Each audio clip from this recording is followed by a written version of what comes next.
Nagsama ang dalawang batikang Filipino choir para sa isang espesyal na concert sa Milan, Italy. Report si Zita Baron.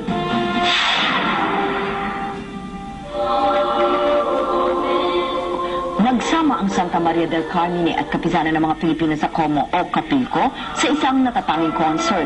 Walang itulak kabigin sa galing ng dalawang grupo kahit ito ang kauna-unahan nilang pagsabak sa malakiang concert scene.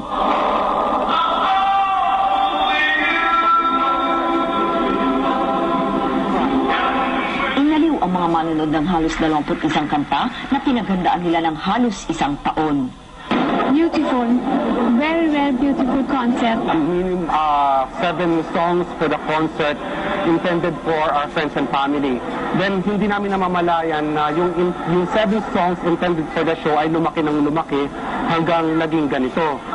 Sa tagumpay ng kanilang concert, inaasahan pa ang pagsabak nila sa marami pang special performances sa Italy.